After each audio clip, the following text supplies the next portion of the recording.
दीपकरावांना जोशींकडे जाण्याचा सल्ला कोणी दिला असेल? लय हलकट माणूस असेल तो. जाऊन देणार अहो या गोष्टीला वर्णी घडतात काय आपल्याला काय पत्ता लागतो होय त्याचा. पण मी म्हणतो तो एक नंबरचा दुष्ट असणार. नाहीतर काय. अहो दीपकराव लहान आहे, 25शीतला आहे, डोक्यानं जरा भडक आहे, म्हणून साहेबांच्या विरोधात असं फितवायचं.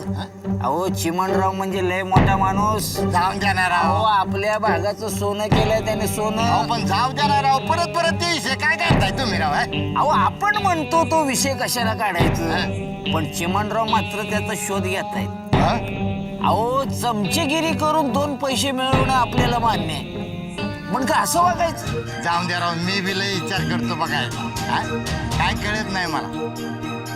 यो नशिबाचा फासाच पडलाय ना. अहो फासाच ते जुगाराचा. आता बघा ना, सुमित्राबाई घरातली बाई मनात नाही द्या. आता आमदार व्हा राजयोग म्हणतात त्याला. अहो आमदार व्हायचं असेल तर मी काय बी करायला तयार आहे बघा. माझ्या बापानं जर सांगितलं तू शेती कर, तर मी माझ्या स्वतःच्या हातानं नांगर धरायला बी तयार आहे. आणि जर कोणी सांगितलं आमदार व्हायचं असेल तर चिमणरावची बायको हो, तर मी बायको बी व्हायला तयार आहे. अहो काय बी करायला मी तयार आहे बघा.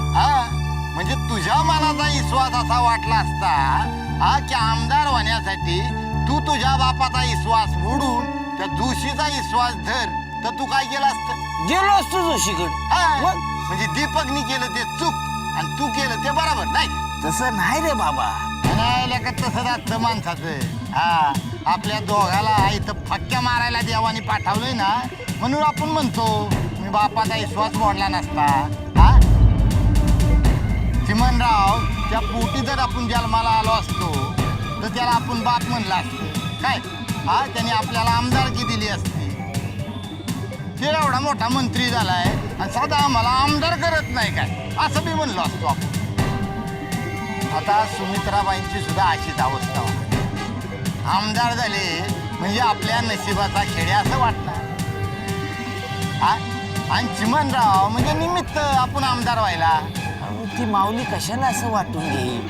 गरीब बिचारी जन्मभर घरातच राहिली, या उतार वयात ती कशाला असा विचार करेल? बरं का बावऱ्या, काय सांगता येत नाही माणसाच्या मनाचं. आपण या जन्मात आमदार होणार नाही. आम्ही चिमणरावच्या पोटी जन्माला आलो नाही, पण उगाच आपण म्हणत राहतो आम्ही जर चिमणरावच्या पोटी जन्माला आलो असतो तर आम्ही याव केलं असतं, आम्ही त्याव केलं असतं. काय अर्थ आहे या बोलण्याला? माणसाचं मनच असं आहे, काय सांगता येत नाही त्याचं. हे बघा, मी माझी गॅरंटी देणार नाही, पण मला तिची गॅरंटी आहे, ती अशी वागणार नाही. बरं का बावरे, त्या अशा वागतील याची बी गॅरंटी देता येत नाही, आणि त्या अशा वागणार नाहीत याची बी गॅरंटी देता येत नाही. बाई कुठे आहे?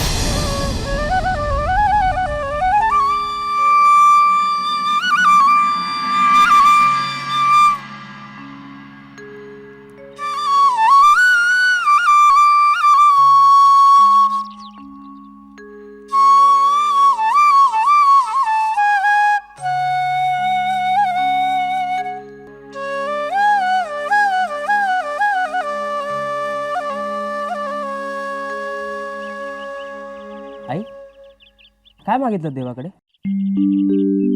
मागितलं ना, देवाला सांगितलं माझा एक पोरगा आहे अरविंद, त्याचं लगीन लवकर होऊ देत म्हटलं. निवडून येऊ देत असं नाही मागितलं? सांगितलं ना देवाला, म्हटलं माझ्या नवऱ्याच्या जे काय मनात असेल ते होऊ. अरे मी जिंकून आले काय नाही काय, मला त्याचं एवढं काय नाही. तुम्हाला भेटायला काही लोक आले? कोण आलाय? अहो बघा तरी.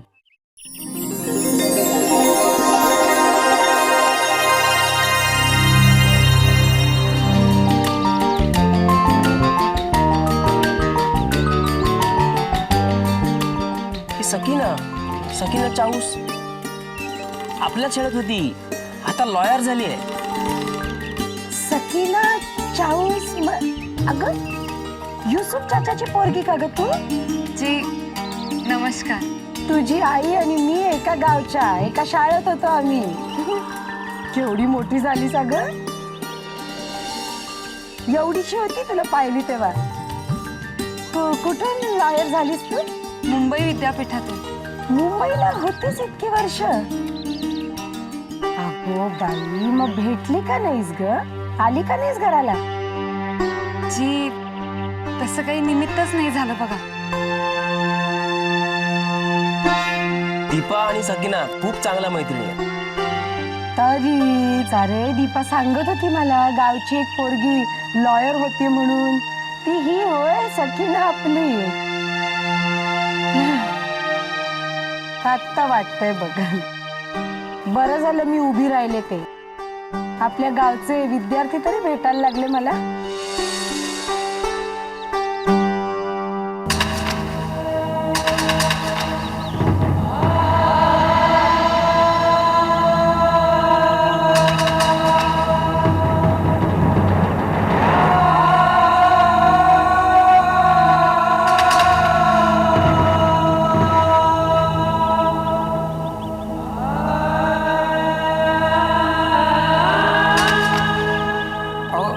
भाईसाहेब, हे काय करताय?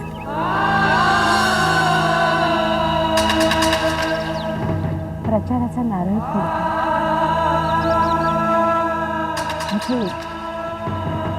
वडील जिवंत आहे म्हणून तुम्हाला नमस्कार केला. भाई, मी सांगतो की मी नक्की निवडून येईन. तुमच्या घरी मत मागायला येईलच मी, पण आज तिथेच भेटलात म्हणून सांगते. तुमची लेख निवडणुकीला उभी आहे असं समजा आणि मला मत दे. मला आशीर्वाद. येते हा.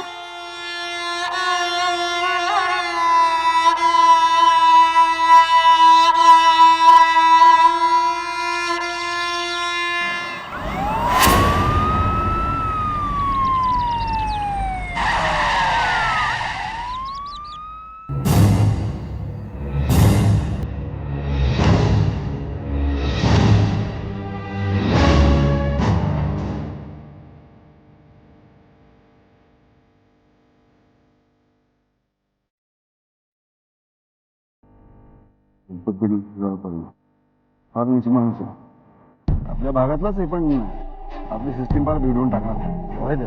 तेव्हा एक सांगायचं राहिलं, ते कुंपणाचा कॉन्ट्रॅक्ट त्याच्या मेवण्याला मिळवून दिलं त्यांना. परिस्थिती कुंपणाचं का? तेच वर्ष एवढं बोंब उठवली, काम लवकर झालं पाहिजे म्हणून. दरोड्याच्या घशातलं त्याने काम काढून घेतलं.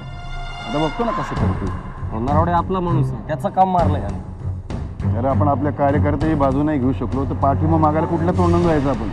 खरंय देवा, दलपतनं कालपासून माणसं पाठवलीत साईटवर. नाही परत पाठवा. काय हाणामारी व्हायची ना, पोलीस केस व्हायची, ते होऊन जाऊ देत. मग इलेक्शन आहे तोंडावर. अरे असा विचार करून आपण गप राहणार, असा वरा असणार त्याचा. ते काय बी असू रे, तुम्ही राजस्थानवरनं परत आला की मग बघू त्याच्यानंतर. दीपकवर लक्ष ठेवा. दलपत त्याला केव्हाही भोकू शकतो. हां, आपल्या मळ्यातल्या घरात कोण येतं कोण जातं नीट लक्षात ठेवा.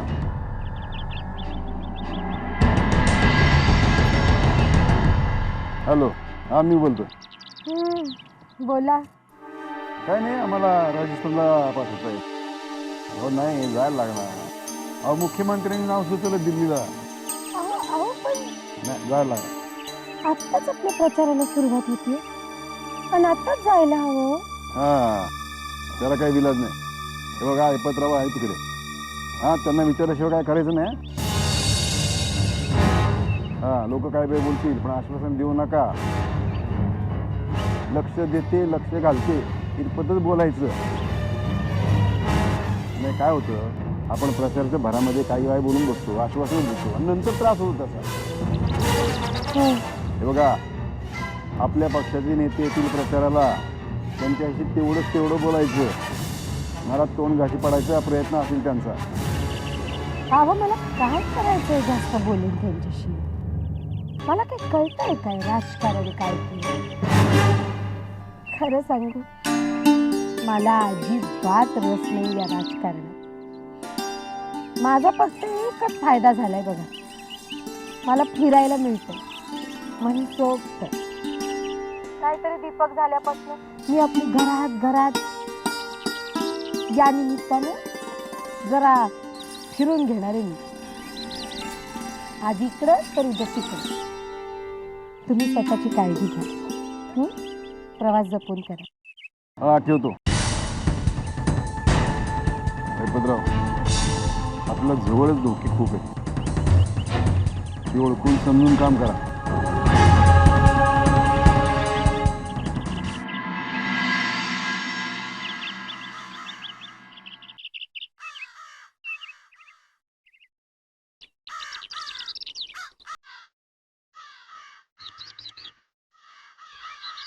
लहानपणी मी इथे नेहमी यायची. लग्नानंतरच पहिल्यांदा इथे आली आहे मी. कॉलेजमध्ये असतानाच लग्न झालं माझं. पोरं झाली, वर्षापाठी वर्ष पाठीला पाठ लावून निघून गेली. कधी आलेच नाही इथं मी. म्हणजे तसं फिरलंय ना, साहेबांबरोबर फिरलं मी थोडं बहुत. ती अमेरिका पाहिली, सिंगापूर झालं, पण आपल्या भागात फिरणं झालं नाही बघ. तुला सांगते पुढे, आईने थोडस ना लग्नानंतर माहेरपणाला यावंच, आपल्या गावात आपल्या भागात फिरावंच. थोडस आपण पोर असल्यासारखं वाटतं बघ. ते जुने दिवस आठवतात. आठवतं आपणही कधी इथे उड्या मारल्या होत्या, नाचलो होतो. खरंय तुमचं. जरा मन जिवंत होते. आता नाही चार चार चार अगदी नकोसा होता. पण बाईसाहेब, मला वाटलं तुम्ही मला इथे प्रचारासाठी बोलावलं. शब्द माझ्या डोक्यात नसतात हे सगळे विचार. आता त्या निवडणुकीला मी आमच्या मालकांसाठी उभी राहिली, साहेबांसाठी. ते बघून घेतील काय करायचं ते. पण खरं सांगू, माझ्या डोक्यात ना फक्त निवडणुकीतच विचारत बघा. आता मी तुला म्हणून नाही बोलावलं. मी तुला बोलवलं अमिनाची पोरगी म्हणून. तुझी आई मोरक्या होती आमची. आम्ही परकर पुलक्यात असायचो ना, हीच चढायची झाडावर चिंचा पाडायला, करवंद काढायला. चोळण्यात असायची ना ती. म्हटलं जरा जुन्या आठवणींना उजाळा देऊया म्हणून बोलवलं मी तुला. मी ना आता एक ठरवलं. काय? असं ना अचानक तुझ्या घरी जायचं, अमिनाला भेटायला. एकदम अचानक.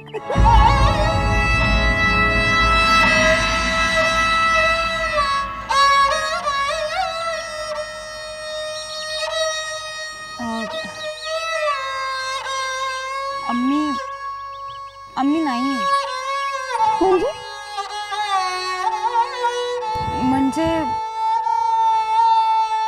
उनको गुजरे हुए 5 साल हो गए.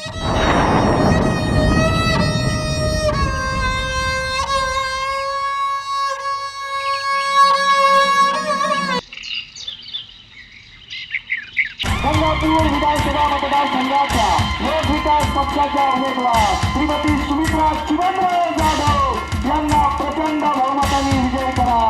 त्यांची निशाणी उगवता सूर्य, उगवता सूर्य, उगवता सूर्य.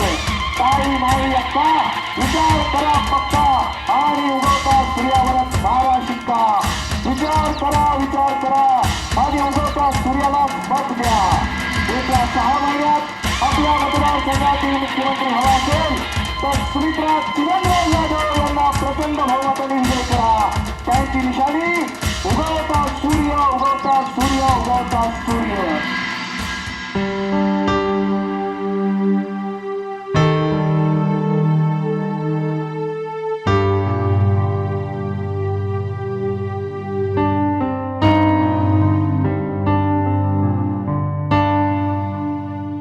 मम्मा कुठे प्रचाराला चाललीस? बाहेर जायचंय, साडी बदलायला घरी आले होते रे. अच्छा अच्छा. फार छान दिसतेस या खादीच्या साडीत. अगदी आमदार वाटतेस. काहीतरी.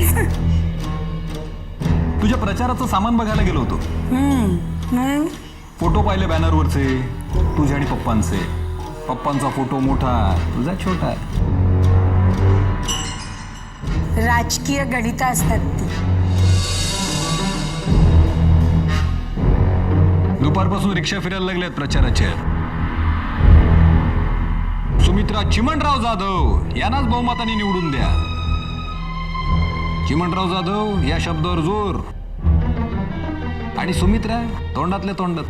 तू फार अर्थ काढतोस बाबा छोट्या छोट्या गोष्टीतनं. कळेल तुला, कळेल. आता मी सांगून नाही कळणार तुला. मी काय म्हणते दीपक, त्यांना करू देत ना, काय करायचंय ते. आपल्याला काय करायचंय? तुला हेच कळत नाहीये ना मम्मा. सुमित्रा जाधव या व्यक्तिमत्वाला शून्य किंमत आहे. सुमित्रा जाधव काय किंवा सुमित्रा चिमणराव जाधव काय कसाही प्रचार केला तरी निवडून तूच येणार. पण यातनं यांची मनं कळतात. म्हणजे यांच्या लहरीप्रमाणे तू निवडणूक लढवायची, निवडून यायचं आणि यांच्या सोयीनुसार मग तू पुन्हा राजीनामा देऊन स्वयंपाकघरात जायचं. स्टेपनी झाली आहे तुझी, स्टेपनी. राजकीय स्टेपनी. हे मला ते स्टेपनी बिपनी काही कळत नाहीये. मला एवढंच कळतं दीपक की ह्यांच्या सुखासाठी मला जर राजीनामा बी द्यायला लागला तर काय बिघडलं त्यात पोरा? अरे मला काय हाऊस आहे का त्या आमदारकीची? बरं मला एक सांगतो, तू कधी येतोयस प्रचाराला? मी तुझ्या प्रचाराला येईन, पण एका अटीवर. कुठल्या? निवडून आल्यानंतर तू राजीनामा नाही द्यायचा.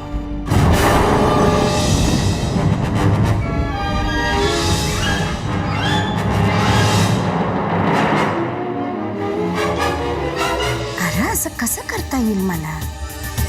बायको आहे मी त्यांची, धर्मपत्नी. त्यांचा शब्द कसा ओलांडता येईल मला?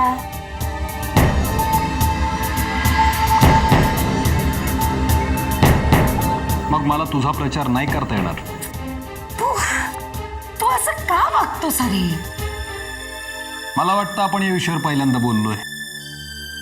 ते मला ती पांबीची स्कीम का करून देत नाहीयेत? दीपक तो फार छोटा विषय. तो छोटा विषय? 300-400 कोटी रुपयांचा विषय आहे तो. त्यांना त्यांच्या सख्या मुलाला पैसेच मिळून द्यायचे नाहीयेत. तुझं काही अडलंय का त्या पैशा वाचून? हा?